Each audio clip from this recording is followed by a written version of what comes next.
Many people have deep insecurities or ongoing negative thoughts that prevent them from being able to do any sitting sort of meditation work because they just feel this onslaught that makes it too difficult for them. What's the first step for people like that? Well, for me, the first step would be making sure that they're not psychotic or delusional, or that they don't have an obsessive disorder or something like that. And so any of those things will cause deep insecurities, as will not having a fundamental to rely on, which none of these folks do, or they wouldn't feel so insecure. Now, with regard to approaching the thoughts, I rarely approach those directly unless the situation calls for it. Instead, what I'd do is I'd ask people if there's any space between themselves and their thoughts. And if there's no space there, sometimes they can see it right away. Sometimes you need to help them do that. So for the ones who can't see any space between their thought, and then I ask them, do you have a body or are you a body? Do you have thoughts or are you thoughts? Do you have a heart or are you a heart? And so on and so forth, just to soften them up a bit to the idea that maybe their ways of looking at things are not comprehensive enough. And then I say, well, you're not your thoughts. The thoughts are an object in your consciousness, like any other object in your consciousness, like trees or clouds or the flowers. And depending on whether that takes or not, and it usually can, depending on how ill the person or how, forgive me, but to retard something is a perfectly good scientific name for which a word for which I have a verb for which I have no other word. To slow something down. So unless they're slowed down mentally in some way that's chronic and progressive, or appears chronic, then you could proceed. And I think neurolinguistic programming is better than the Dharma for this. Pardon me? You cut out. Please repeat what you said. The word retard is useful. Why? And we should probably take this as an aside. I'm saying the word retarded means to retard something is to slow it down. To truncate it is to make it smaller by cutting off the edges or the sides. And so these words, I realize that in the last 2 years they've become, you can't use them, but no one's given me a replacement word. And I had this problem in court. I can't say developmentally disabled because that's not always the case. I can't say mongoloid because that's not the case, and that's not a good word. It insults people. And I can't say retarded. So what am I supposed to say? I'm the child psychiatrist. Why are you not allowing me to speak my language? And so, but that's the case. So what word should I use for someone who's mentally retarded? Or retarded in the mental sphere? I don't know. I guess people say mentally disabled. I don't know. But that's not the same thing. I mean, I can't, find my way around because my visual spatial sense is off, right? Because I grew up in a flat place in Texas, right? You could call me developmentally disabled. I am, but that's not very accurate. It's not specific enough. So anyway, I'll just make it the apology now, and going forward, I'm sorry. Now, where were we? We were talking about people who are deeply insecure, and we weren't talking about how they attack your language because they don't want to improve themselves. No. We weren't talking about that.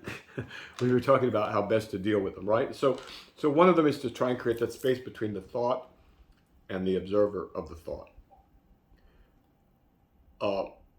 Another one is to just quiet all the thoughts down, just push everything down. And that's very good for people who aren't particularly looking for insight, but they just want to calm down a bit or relax. And that's sufficient for 98% of people. Then, but if you want to get creative about it, I think NLP is the best, neuro-linguistic programming. And even yesterday, I had a guy who was having these kinds of thoughts. And he was, I knew him well enough, and I could just say, well, hey, what I'd like you to do is I'd like you to increase the amplitude by increasing the frequency, leave the gain the same, and speed it up by twice, these thoughts in your head. So now you've got a little voice and it's going like this, right? And it's going to tell you you're such a terrible person, but it's going to be higher pitched like that. And then you take that little voice and you can move it wherever you want, right? You got to literally trillions of kilometers cubed to put it in. If you want to put it in your skull, go ahead, but you can move it outside your skull and put it there, and then let the little mouse, which is about, visualize it too, is 2 inches tall, and it sounds like it.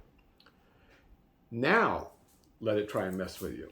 And it's harder for it to mess with you because you're much bigger than it, and it's talking in this high-pitched, squeaky mouse voice at a very, very high frequency. And so just playing around like that with your own mind and your thoughts, people need to discover.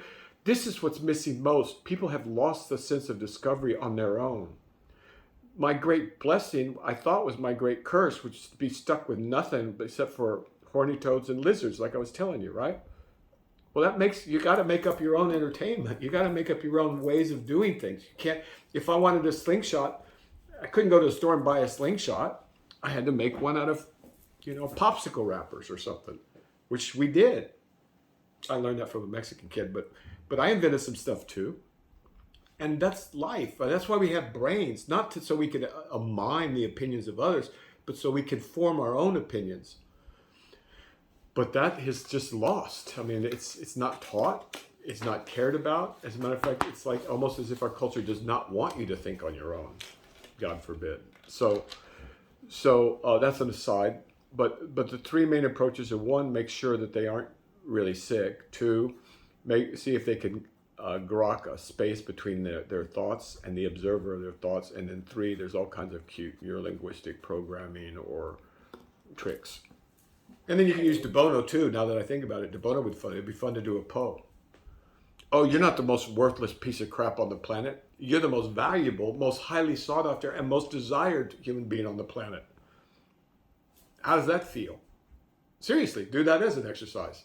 So, I mean, there's an endless, this is why the mind is colored green, because it's a creative field. And so, the other thing that I have not mentioned is I ask people, or I should ask people, what have you tried on your own? Right? And they usually come up with something they read on the internet, and they tried it for like 15 seconds, and it didn't work as well as they did, but it sounds cool, so they want you to like spend half an hour on it. I mean, that happens all the time. Yeah.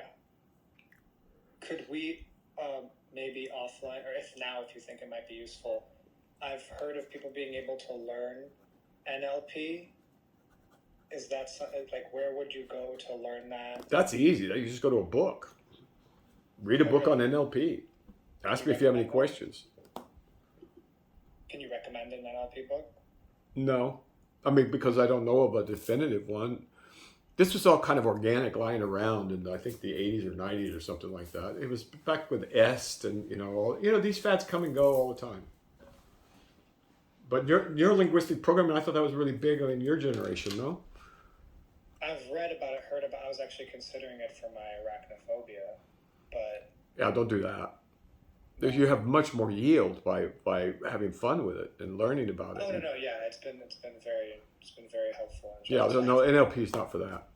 I'm just saying I know about it, and it is somewhat popular, but I don't think most... Although I don't know if you're going to like this or not. Okay, I want you to imagine the opposite of this experiment. Let's say you're not afraid of spiders. Let's say you're afraid of flies. Okay. So I ask you to imagine the tiniest little fly you can imagine. Okay, got it? Got it. Now do the opposite. Okay. Now transfer to whatever the item of phobia really is, and now we have a 12-story spider. Yeah. I mean, what fun. If you're trying to decondition something, right? Well, I do that every now and again, yeah. Well, see, yeah, so that's NLP. I mean, or you do it. You have no need of NLP. You've got a good mind. Just do it on your own. Have fun. No, I don't mean for me. I mean, I don't know NLP for hopefully approaching, as a teaching. I'm not teaching a skill and means method. Oh, it's not. It doesn't reach that threshold. It's really simple. If somebody's got a fear of public speaking, they're standing on the stage, they imagine everybody in the audience naked and 4 foot tall. And then you don't worry that much anymore. It's just tricks. It's a bunch of tricks. To my knowledge, there's no underlying, deep, coherent psychiatric, psychological, or other or epistemological discoveries made. It's just a bunch of tricks. I could be wrong. Let me know if you find anything. Okay. I don't think it's worth the trouble, though. Very few things are these days. But the ones that are worth the trouble are worth all the time you can give them, is what I'm trying to say. Okay?